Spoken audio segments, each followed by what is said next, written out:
ও আমার মশলা শিখই, আমার নামাজ হয় না ওর নামাজ হয়। বিয়াদব কদিকে বিয়াদব, আমার নামাজ হয় না।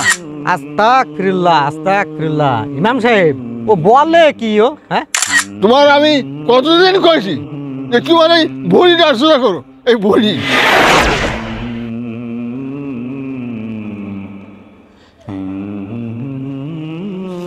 নিসার ভাই,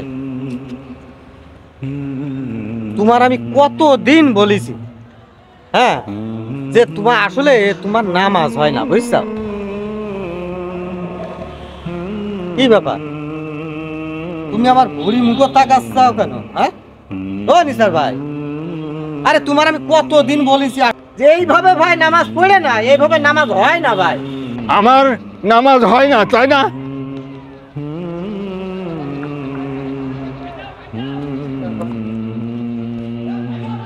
কি ব্যাপার, আমার কথার কোনো জবাব না দে একার গজ গজ করে হনন করে চলে গেল। কনে যাবি তুই আজকে? তোর পাল আজকে আমি ছাড়ছি না। হ্যাঁ, তুই জেনে যাবি, আমি সেনেই যাব। ও আমার মশলা শিখই, আমার নামাজ হয় না ওর নামাজ হয়। বিয়াদব কদিকে বিয়াদব, আমার নামাজ হয় না আর ওর নামাজ হয়। ও নিসার ভাই, আরে দাঁড়াও দাঁড়াও দাঁড়াও, তোমার আমি একটা ভালো কথা বললাম যে তোমার নামাজ হয় না, তুমি উত্তর না দে তুমি একার গজ গজ করে হাঁটি যাও। আরে দাঁড়াও ভাই, দাঁড়াও দাঁড়াও, তোমার আমি একটা ভালো কথা কলাম, তুমি আমার কথা কোনো উত্তর না দিয়ে তুমি হনান করে হাঁটলে, বিষয়টা কি? হ্যাঁ, তোমার কথা কি শুনবে? প্রত্যেক দিন তুমি ওই ঘ্যানর ঘ্যানর ঘ্যানর করবা। আমি ঘ্যানর ঘ্যানর করি? আরে আমি তো তোমার ভালো কথাই বলি ভাই, আসলে তো তোমার নামাজ হয় না রে ভাই। আচ্ছা, আমার নামাজ হয় না তার সমস্যাটা কি? আমি তো কিছু বুঝলাম না। এই যে ভাই, তুমি এইবার লাইনে আইসাও, তুমি এই যে প্রত্যেকদিন আমার পাশে নামাজ পড়ো, তোমার আমি এত করে হাত ধরে টানিয়ে নে কই যে ভাই একটু কাতারটা সোজা করো, কাতারটা সোজা করো। কাতার সোজা না করলে নামাজ হয়? হ্যাঁ, কাতা সোজা করো? হ্যাঁ, তোমার আমি কতদিন কইছি যে কি বলে ভুড়িটা সোজা করো, এই ভুড়ি। তুমি এই ভুড়ি সোজা না করলি আমার এই কাতা সোজা হবে না, বুঝলে? কদিন এটা কথার মতো কথা কইলে নিসার ভাই তুমি? হ্যাঁ, আমি তোমার কলাম যে কাতার সোজা করতে, আর তুমি আমারে ভুড়ির চোর দিচ্ছা। ভুড়ি ভুড়ি ভুড়ি কোনোদিন সোজা হয়? হ্যাঁ, ভুড়ি সোজা হয় না। আগে ভুড়ি সোজা করো, তারপরে আমার কবা কাতা সোজা করতে। বারে বা, ভালো কথা বললাম আর অমি দোষ হয়ে গেল। হ্যাঁ, আসসালামু আলাইকুম। ওয়ালাইকুম আসসালাম ওয়া রাহমাতুল্লাহি ওয়া বারাকাতুহু। কি ব্যাপার হারুন সাহেব, নিসার চাচা, সমস্যা কি? মনে রোজ করে আমার কাতা সোজা করো, কাতা সোজা করো, ওই ভুড়ির জন্য কাতাই সোজা হয় না। শুনলেন ইমাম সাহেব ওর কথা? ওরে আমি কলাম একটা ভালো কথা, ও সেইটা না করে ও উল্টো হন্যায় ঠেলতেছে আর দোষ দিচ্ছে আমার ভুড়ি। আমি বিষয়টা বুঝতে পারলাম না। প্রত্যেক দিন এক জায়গায় না দাঁড়াই নামাজ পড়ি, আর ও আমার কাকি কাতা সোজা করো, কাতা সোজা করো। আমি ওর ভুড়ির জন্য কাতা সোজা করতে পারি না। ও কাকে এমনি দাঁড়াও, এমনি দাঁড়াও, এমনি দাঁড়াও, হয় কাতা সোজা।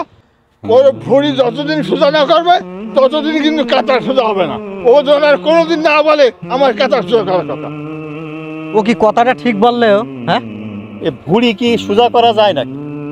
কাতা তো সোজা করার কথা বলেছে, তো খারাপ কথা বলি, তো ভুড়ি সোজা করবা কি করে? দেখেন দিন কাতা কি সোজা হয়? এই কাতা সোজা করতে গেলি ওরা ভুড়ির সঙ্গে কাতা সোজা করতে হবে। আর ও রোজ কাকি কাতা সোজা করো, কাতা সোজা করো, এই ভুড়ির সঙ্গে মেলে কি? আচ্ছা বুঝলাম নিসার কাকা, তো ভুড়ি কি করে সোজা করবে ও? ভুড়ি সোজা করতে কিভাবে আপনি টের পাচ্ছেন না? ওই ভুড়ির মধ্যে কিটা জানেন আপনি? ও নিসার ভাই, কি আমার এই ভুড়ির মধ্যে কি? তুমি বুঝতে পারছো না? ওর মধ্যে সুদ, ঘুষ, হারাম, অবৈধ জিনিসপত্র খাওয়া সব ওর মধ্যে পুরা। ও কিরাম কথাবার্তা তোমার?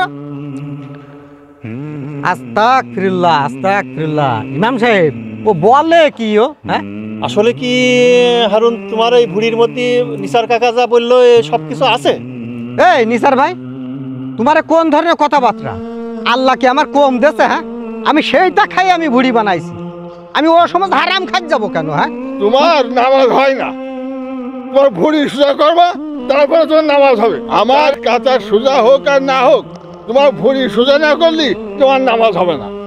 কোন শরীরে যা পরিমাণ হারাম জিনিস ঢুকলি তার ইবাদত কবুল হয় না। বলেন দিন ইমাম সাহেব, আমি ঠিক কথা বলিনি? কথা তো ঠিক, এই নিসার ভাই, তুমি কি করে আজ থেকে মনে করলে যে আমার এই শরীরের ভিতরে ওরা মাছ হারাম ঢুকে গেছে? হ্যাঁ, তোমার বাড়ির পাশে আমার বাড়ি, আমি কেন, গ্রামের লোকও সবাই জানে তুমি কোন পথে ইনকাম করে খাও। কাজেই তুমি তোমার ভুঁড়ি সোজা করো, তারপরে তুমি আমার কাতার সোজা করতে বলবা, আর কোনদিন কথা বলবা না। আশ্চর্যের বিষয়। বলেন দিন ইমাম সাহেব, হ্যাঁ। ও আমার নাম একটা অপবাদ দিয়ে গেল না? আমি কি সেই ধরনের লোক? মানুষ কে কিভাবে চলে আল্লাহ জানে আর সে জানে। তবে তার কথা কিন্তু যেরকম কাতার সোজা করার একটা গুরুত্ব আছে না, সে যে যতই রহস্য মারে মারে বলুক যে ভুঁড়ি সোজা করো, এই কথাটাও কিন্তু কম গুরুত্বপূর্ণ কথা না আমার কাছে।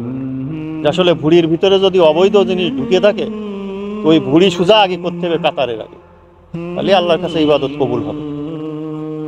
নিসার আলী আমার জীবনে চরম একটা অপমান করে দিয়ে গেল আজকে ইমাম সাহেবের সামনে। হ্যাঁ, এইরকম অপমান আমি আগে কখনো কোনো জায়গায় হয়নি। দেখা যাক ভুঁড়ি সোজা করা যায় কিনা।